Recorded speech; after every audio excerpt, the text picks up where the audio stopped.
moment ou jamais, mamie, on pourrait enfin avoir un C15.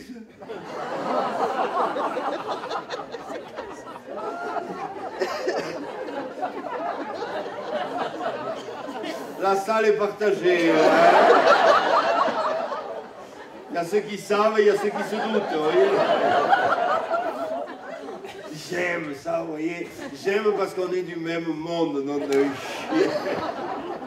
Je vous jure, ça m'est arrivé de raconter cette histoire à Paris. Paris. Pour les abonnés de Télérama, tu sais, ils sont vraiment passionnés par le regain de la tradition orale en France. Alors ils font lire des histoires, enfin je veux dire, des conteurs de terroir. Vraiment une merveille. Et alors là, tu leur dis, le C15.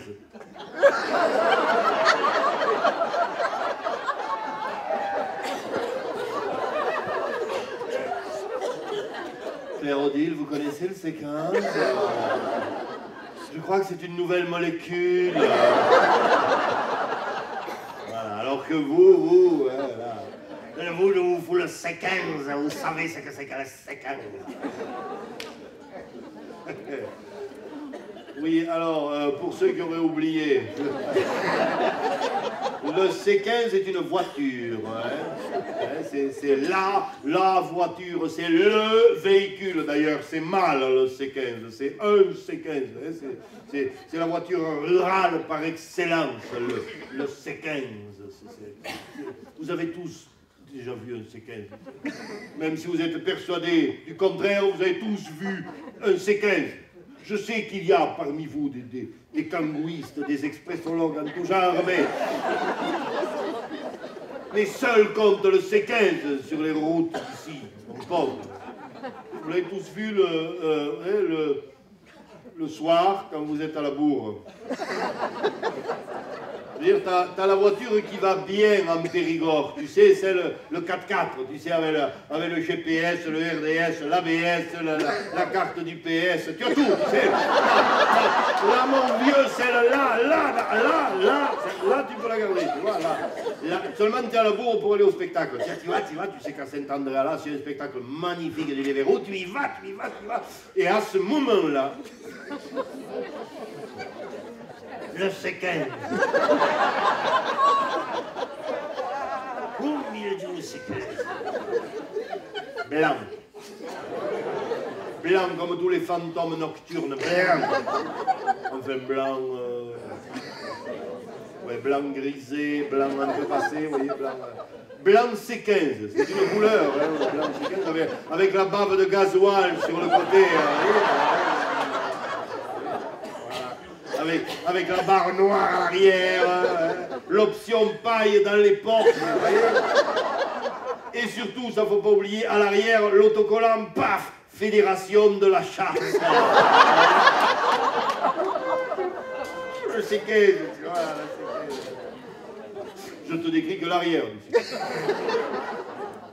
Ah, je te décris que l'arrière du C15 parce que jamais ici, ni ailleurs, personne n'a jamais vu l'avant d'un C15. Parce que par définition, par essence, par nature, par malédiction, le C15, il apparaît toujours devant toi. C'est affreux, ça, mon vieux. Devant le C15 à vitesse unique. La première. 12 km/h en vitesse de pointe, le C15, et toi tu es derrière, il est au milieu de la route, tu attends, et dis-toi bien que si jamais il y en a un qui est en train de faire du bois sur le bord de la route, c'est nécessairement le cousin du conducteur du C15. Alors il s'arrête et il coupe le contact. Si tu es au bistrot sur la terrasse et qu'il met le C15 devant, il laisse tourner le contact. Mais s'il est il coupe le... Et là tu attends. De toute façon, ça ne sert à rien. Ça ne sert à rien de dépasser un C15. Parce que le C15, tu peux le dépasser 100 fois, le C15. 100 fois, il réapparaît devant toi, le C15. Voilà la malédiction des routes rurales. Au point qu'on se demande, mais où va le séquin? D'où vient le séquin? Certains qui savent les choses cachées du monde disent que le C15 s'en va à la foire au gras ou au loto des boules. Et vous le savez comme moi, il s'en vient très probablement du bal des célibataires. On en a la preuve au moment où vos phares passent comme ça dans l'habitacle et que vous voyez en ombre chinoise le conducteur sous sa casquette. Et là, sur le siège passager, vous verrez la silhouette sensuelle, racée, du chien. Le bon vieux Farou jaunâtre, là, le bon vieux qui a fait le nid dans les ressorts, vous voyez. Le mec, il vous prend un stop, il vous dit passe derrière, là, c'est le pire. Ça, c'est le C15. Vous l'avez bien en vue, là, ça y est, on peut continuer, voilà. Eh bien, le vieux, il rêve d'un C15, voilà, c'est ça. C'est mamé. C15, mamé.